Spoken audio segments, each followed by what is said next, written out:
Hello दोस्तों, नमस्कार। एक और कहानी लेकर आपके साथ आई हूँ।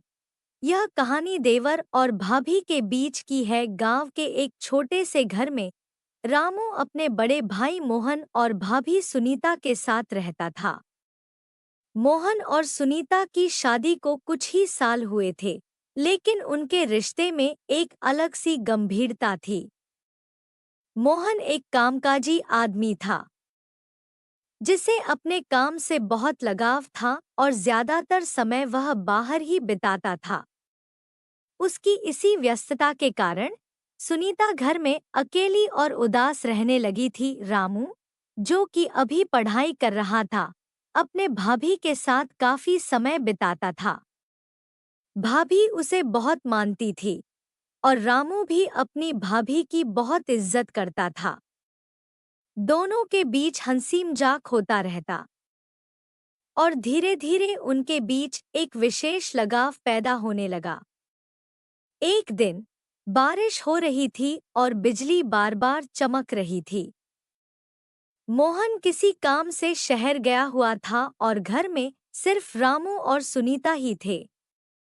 दोनों साथ बैठकर चाय पी रहे थे और पुरानी बातों को याद कर रहे थे। धीरे धीरे हंसी मजाक में बात गहरी होने लगी। रामू ने पहली बार महसूस किया कि उसके मन में सुनीता के लिए कुछ खास भावनाएं पैदा हो रही हैं। सुनीता भी यह महसूस कर रही थी कि रामू अब एक जिम्मेदार और समझदार इंसान बन चुका है।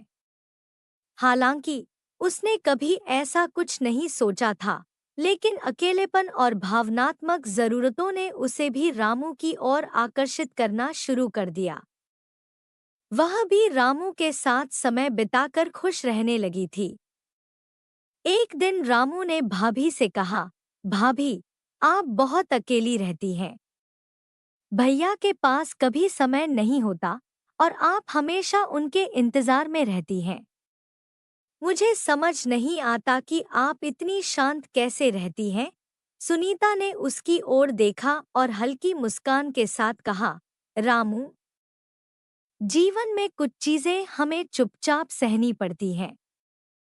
हर रिश्ता जरूरी नहीं कि वैसा हो जैसा हमने सोचा होता है।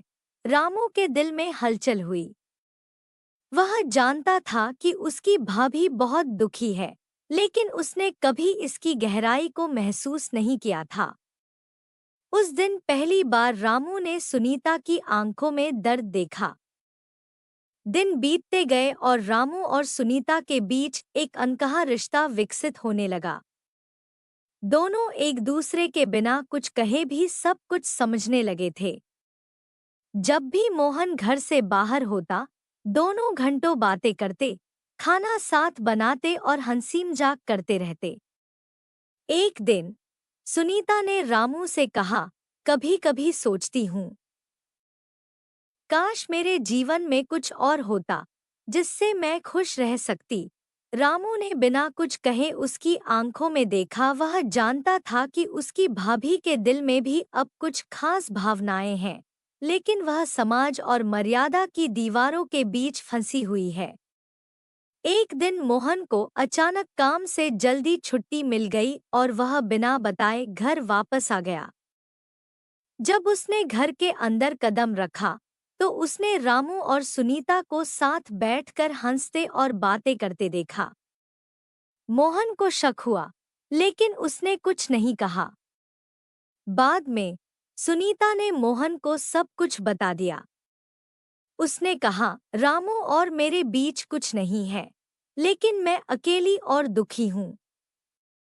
तुम्हारी व्यस्तता ने हमें इस मोड़ पर ला दिया है। हमें अपने रिश्ते पर ध्यान देने की जरूरत है। मोहन को अपनी गलती का एहसास हुआ और उसने सुनीता से माफी मांगी। उसने वादा किया कि वह अब से अपने परिवार के लिए समय निकालेगा। रामू भी समझ गया कि भाभी के साथ उसकी भावनाएं गलत दिशा में जा रही थी और उसने खुद को पीछे खींच लिया। तो यह कहानी कैसी लगी दोस्तों? यदि आपको पसंद आई हो तो हमारे इस चैनल को लाइक और सब्सक्राइब कर दे। हम इसी तरह की रोजाना नई नई कहानियाँ लेकर आते रहेंगे। धन्यवाद।